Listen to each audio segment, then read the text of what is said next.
Scott Tidbits, who's the international space entrepreneur and mentor. And the reason we'd be famous wouldn't be necessarily a good thing, because the stuff that we made a difference of whether spacecraft worked or not. And if our stuff never worked, there'd be a headline in a new paper that said, NASA trusts small company in Colorado, spacecraft lost, $1.5 billion down the toilet. What was NASA thinking? And that would be a large telescope the size of Hubble.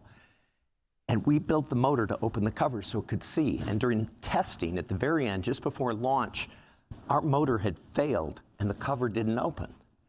Into our company, there were two huge signs that said our most important words are the F words: fun and family.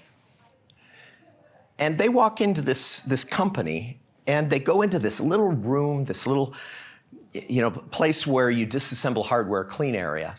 And our technicians have full sleeve tats and they've got gauge earrings. And I remember this vividly because they're all leaning in over my head technician, Scott Christensen, who is opening the top of this. And I realized that whatever was exposed inside was going to be a turn of the entrepreneurial card. Our company was either going to succeed or fail based on what was inside there. But before I can show you what's inside this, I need to go back 10 years and tell you how we got to this place. So I need somebody to take care of this for me for the next 5 minutes or so. Bueller? Yeah, right there, okay. Okay, this is flight hardware. But every once in a while, entrepreneurial companies come from a very interesting invention, something too cool to not find a use for. And we were using this in water heaters, and I said to my partner, there's got to be a better use for this. And I said, if I find another use for this, would we be partners? And Daryl said, sure. Shook my hand, and I went off salary and started looking for a use. And I called medical companies, I called the Army, and then I called NASA.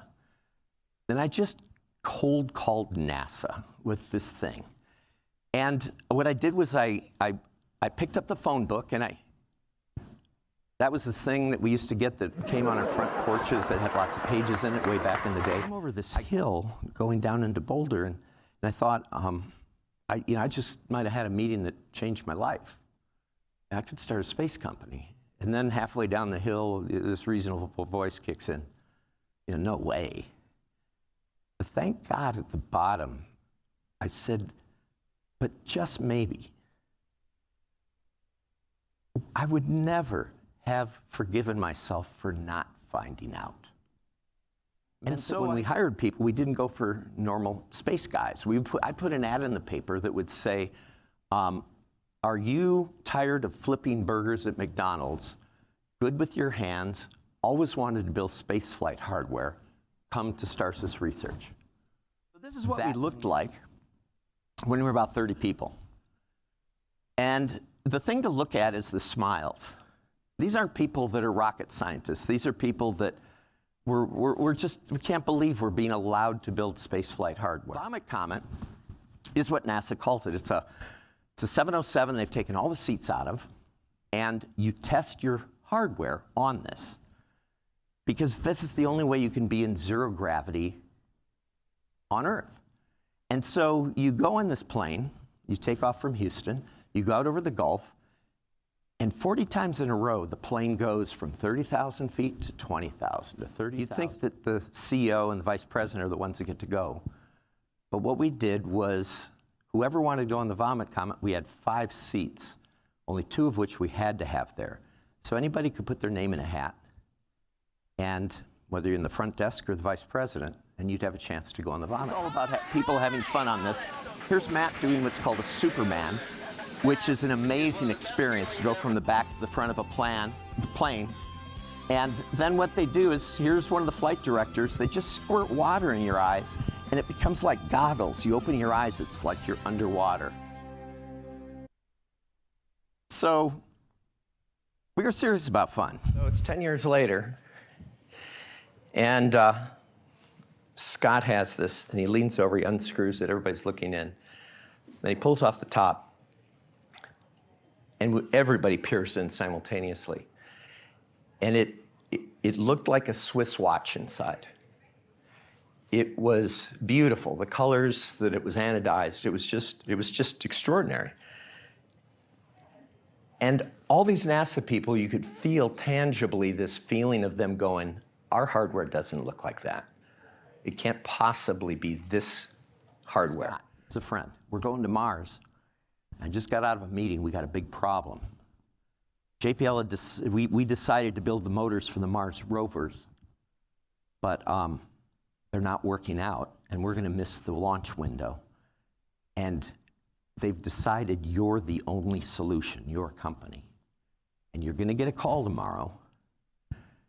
And I'm letting you know, money's no object. You're being asked to save NASA's ass. When it launched, and when it arrived at Mars 8 months later, there was 100 of us in the company, and we went to a hotel to watch this happen, because there was 56 motors that had to operate perfectly of ours, and if they didn't operate, the Mars mission would be lost, and maybe the whole Mars program would be lost. This is called 7 minutes of hell. NASA calls it this because there's hundreds of things that could go wrong, and everyone has to go right.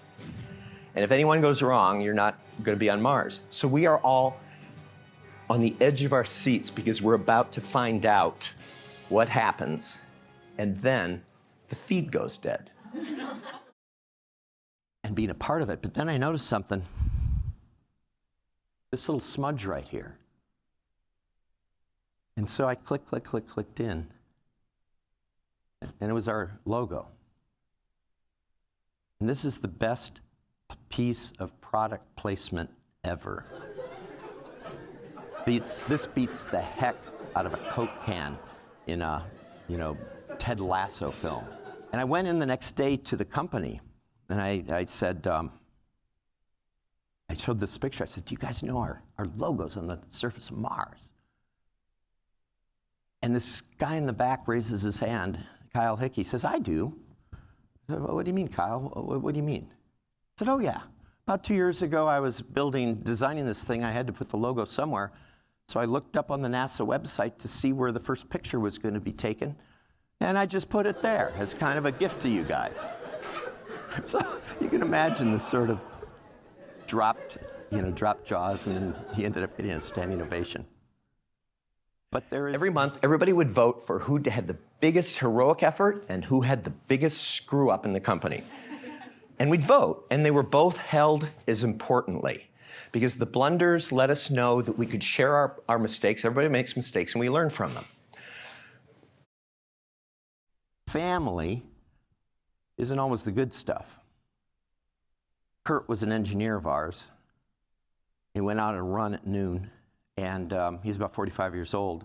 And his wife called me at 1 in the morning, another call, and said Kurt never got home from work.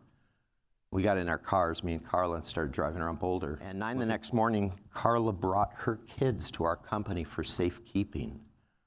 And I sat with them in the conference room, and I got the call at 9:30 that Kurt had been found at the top of a trail in Boulder. He'd had a heart attack, and he died.